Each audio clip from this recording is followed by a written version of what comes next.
마가복음 9장에 보면 이런 이야기가 나옵니다. 어느 날 예수님께 한 아버지가 찾아옵니다.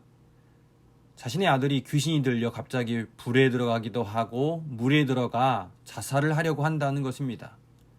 악한 귀신이 그 아들을 조종하는 것이지요. 그래서 아버지는 예수님께 무엇을 할 수 있거든 우리를 불쌍히 여기사 고쳐 주십시오 라고 합니다. 이때 유명한 말씀이 나옵니다. 할 수 있거든이 무슨 말이냐? 믿는 자에게는 능치 못할 일이 없느니라. 이때 아버지가 울면서 큰 소리로 고백합니다. 내가 믿나이다. 나의 믿음 없는 것을 도와주소서. 아버지의 대답을 잘 생각해 보세요. 내가 믿나이다. 나의 믿음 없는 것을 도와주소서. 이 말이 맞는 말입니까? 말 자체는 사실 모순된 것입니다. 논리적이지 못한 말입니다. 믿는다라고 고백하면서 또 자신의 믿음 없음을 도와달라고 말하기 때문입니다. 그러나 이 아버지의 고백이 우리 신앙인들의 솔직한 고백입니다. 믿어지지도 않는데 무턱대고 자신의 의지대로 믿습니다 하면 이것은 자신을 속이는 것입니다. 차라리 솔직히 자신의 감정을 하나님께 고백하는 것이 중요합니다. 이 아버지처럼 주님의 능력은 믿지만 자신의 믿음 없음을 불쌍히 여겨 주소서 도와달라는 기도를 해야 합니다. 히브리서 11장은 흔히 믿음장이라고 일컬어지는 말씀입니다. 왜 히브리서 11장을 믿음장이라고 할까요? 믿음이란 무엇인가 이것에 대해 장황한 설명을 하지 않습니다.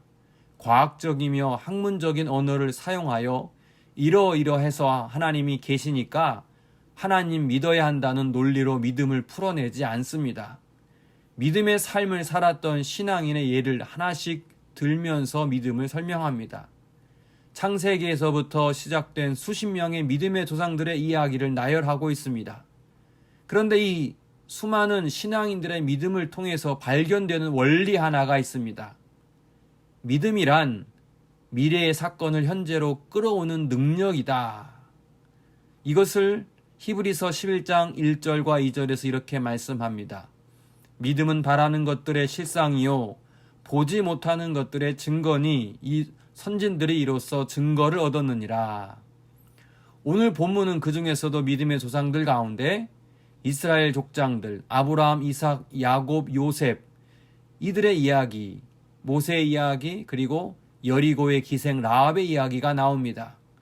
이들의 공통점이 있습니다. 그들은 인생 가운데 상당한 기간을 사망의 음침한 골짜기 길을 걸었다는 것입니다. 아브라함이 고향을 떠나 하나님이 지시한 미지의 땅으로 간 것은 목숨을 걸어야 하는 매우 위험한 일이었습니다. 또한 백세 얻은 아들 이삭을 바치라는 하나님의 명령은 아브라함에게 죽음보다 더 큰 고통이었습니다. 야곱과 요셉의 삶도 정말 몇 번의 죽을 고비를 넘기는 파란만장한 삶이었지요. 모세는 어떻습니까? 노예의 아들로 태어나 죽을 수밖에 없는 운명이었습니다. 기생 라합은 이방인 출신으로 하나님이 여리고를 심판할 때 죽을 수밖에 없는 인생이었습니다. 그래서 오늘 본문에서는 죽음에 관련된 내용이 많이 등장합니다. 19절 그가 하나님이 능히 이삭을 죽은 자 가운데서 21절 믿음으로 야곱은 죽을 때에 22절 믿음으로 요셉은 임종시에 이렇게 히브리서 기자는 죽음을 반복해서 환기시키고 있습니다. 그런데 성경이 말하고자 하는 바는 그 죽음이 아니라 믿음의 선조들이 죽음의 위협에 직면했지만 두려워하지 않았고 오히려 죽음을 이겨내며 축복의 계승자가 되었다는 것이죠. 이방인 기생 라합 역시 멸망할 자신의 도시와 운명을 함께하지 않고 여호와 하나님을 믿어 믿음의 조상들 목록에서 사라와 함께 이름이 언급되는 유일한 여성이 되었습니다. 많은 사람들은 현재에 집착합니다. 미래를 향한 꿈을 갖고 있기는 하지만 그건 역시 현실에 기초한 미래에 불과합니다. 그러나 우리 하나님께서는 늘 우리에게 미래에 일어날 일에 대해 말씀하십니다. 히브리서 11장에 나온 수많은 믿음의 사람들은 바로 불확실한 미래의 사건을 현실의 사건으로 받아들인 사람들이었습니다. 현재를 살지만 동시에 하나님께서 약속한 미래를 살아가는 사람들입니다.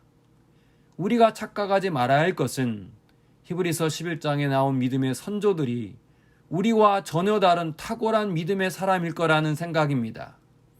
그러나 성경을 자세히 읽어보면 그들의 믿음의 여정이 늘 한결같지 않았습니다. 아브라함도 100세의 아들을 얻으리라 했을 때 온전히 믿지 못했습니다.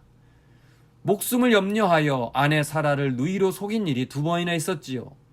대표적으로 아브라함을 얘기했지만 피와 살을 가진 인간은 죽음 앞에 두려워할 수밖에 없습니다.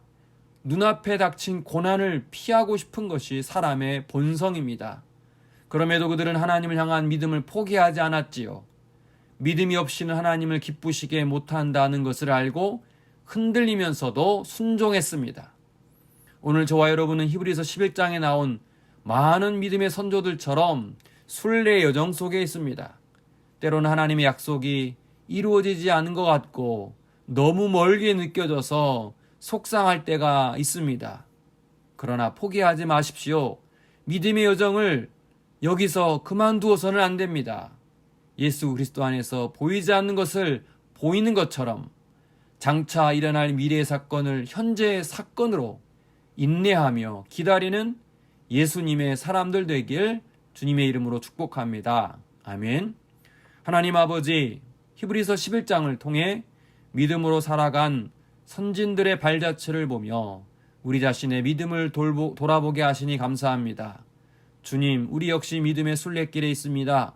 때로는 우리의 믿음이 흔들리고 절망의 나락에 빠질 때도 있습니다. 주님, 우리에게 믿음을 더옵소서.